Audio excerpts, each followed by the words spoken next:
Bonjour à tout le monde, bonjour mes élèves de première année, baccalauréat. Bonjour à tout le monde. Après l'analyse de la boîte à merveilles, on va attaquer maintenant au deuxième roman, c'est Antigone. Donc la première question qui se pose, toujours dans l'examen, quel est l'auteur? Donc, c'est Jean Lanouille, le titre Antigone, le genre, c'est un tragédie moderne. L'époque des événements, c'est l'Antiquité grecque. Voilà. Donc, c'est la première question. Mais avant de commencer, je vous conseille, je vous conseille de rester chez vous parce qu'il y a le corona qui circule. Donc, il ne faut pas tomber dans le piège comme Antigone a tombé dans le piège de son oncle et elle a sacrifié sa vie pour un cadavre. Donc, il faut rester chez vous. Hein? Il ne faut pas, on badine pas avec les lois. Donc, il faut rester chez vous. قصوا في ديوركم راجعوا أحسن.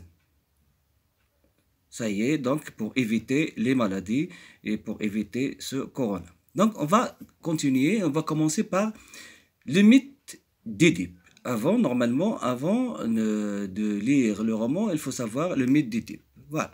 La scène se passe à Thèbes, donc au grec. Thèbes, c'est là que dans la mythologie grecque, roi de Thèbes, fils de Laïos et de Jocaste, roi et reine de Thèbes. Donc le roi c'est Laïos et la reine c'est Jocaste. Bien sûr elle est tombée enceinte. La reine Jocaste attend un enfant, son mari. Laïos, roi de Thèbes, s'enquiert après ses dieux parce qu'il y a la superstition donc et s'enquiert auprès des dieux comme il est naturel de ce qui va venir. La réponse de l'oracle était terrible. Donc l'oracle il a répondu que cet enfant que vous attendez, il va tuer son père et il va se marier avec sa mère. Donc pour dévier ce prophétie, elle ordonne que soit abandonné dans la montagne aux bêtes sauvages sur les flancs de mont de Cithéron. Mais le bébé gémissant, il meut le cœur du serviteur. Le serviteur ne veut pas l'abandonner. Et il le confie au berger du roi de Corinthe, un autre espace, qui l'amène alors maître Polybo et roi de Corinthe, sa femme Pérébo. Ils espéraient justement avoir un héritier. Elle était stérile, la femme était stérile. Polybo, donc, l'appela Édipe. Alors, Polybo, c'est lui qui le nomma Édipe parce qu'il a les jambes qui gonflées. Voilà. Celui qui a les pieds enflés, en grec. Il se leva comme son propre fils. Des années passent. Un jour, pendant une querelle, un Corinthien le traite d'un enfant trouvé. Celui-ci, il était normalement furieux, il était armé, part demander la vérité à Pythie de Delphes. Est-ce que c'est vrai? C'est vrai, il n'est pas son père, le vrai père, donc il va chercher son vrai père. En chemin, un vieillard monté sur un char, donc là, on sait que, on constate que c'est un roi. Il lui commande un peu trop impérieusement de s'écarter de son chemin parce qu'il était un roi, donc il faut s'écarter du chemin. Édipe, qui a le sang vif et qui est furieux, le tue. C'est bien sûr le roi Laïos, donc c'est son père. Donc Édipe accomplit le prophétie sans le vouloir et sans savoir la vérité que cet homme, c'est son père. Voilà. Oedipe arriva à Thèbes, qui était sous la coupe d'un monstre sanguinaire appelé le Sphinx. Le Sphinx était normalement près de Thèbes, lion à tête de femme. C'est un monstre fabuleux. Un monstre fabuleux. La créature bloquait les routes menant à la ville, tuant et dévorant les voyageurs qui ne pouvaient pas résoudre l'énigme fameuse qu'il leur proposait. Quel est l'animal qui le matin marche sur ses 4 pieds, à midi sur 2 et le soir sur 3? Édipe répond sans hésiter que c'est l'homme qui au matin de sa vie marche à 4 pattes et va sur ses 2 jambes à l'âge adulte et cède d'une canne pour soutenir sa vieillesse. Le Sphinx, vexé, se suicide. Il ne s'entend pas que Édipe va répondre tout de suite. Voilà. Donc, Édipe elle a attiré les faveurs de la ville pour avoir libéré Thèbes du Sphinx. En remerciement, les Thébains le firent roi et lui donnent comme épouse la veuve de Laios. Et bien sûr, Jocaste, c'était sa mère, donc il va épouser sa mère sans le savoir. Voilà. Jusqu'au jour où la peste ravagea le pays. Voilà. Édipe innocemment envoie son oncle Créon à Delphes et l'oracle de Delphes proclama que le meurtre de Laios devait être puni et que la maladie ravagea les cités et que son meurtre ne sera pas vengé. Édipe prononce alors contre le meurtrier une malédiction sauvage.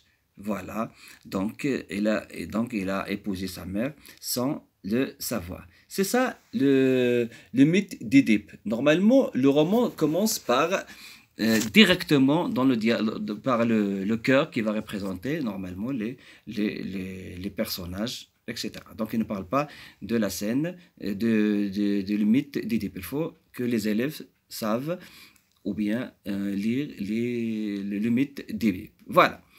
La première scène.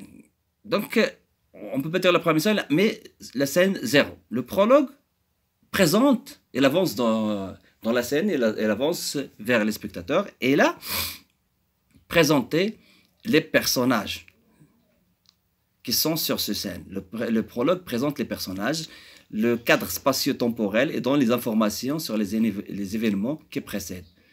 Comment et pourquoi Polynice et Étiocle se sont fait la guerre. Créon, leur oncle, devint et ordonne des funérailles grandioses à Étiocle et interdit Polynice de sa sépulture. Donc ici, on sait que lorsque Édipe a épousé sa mère, donc il y avait 4 enfants, Antigone, Ismène, Étiocle et normalement Polynice.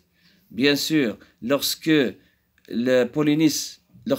Édipe a su la vérité qu'il a épousé sa mère, elle a crevé ses yeux et elle a demandé pardon à Dieu en emmenant, bien sûr, Antigone avec lui à Athènes. Elle a resté 10 ans à Athènes, voilà, et normalement, le premier amour, bien sûr, Antigone, elle a un premier amour qui s'appelle Clio, voilà.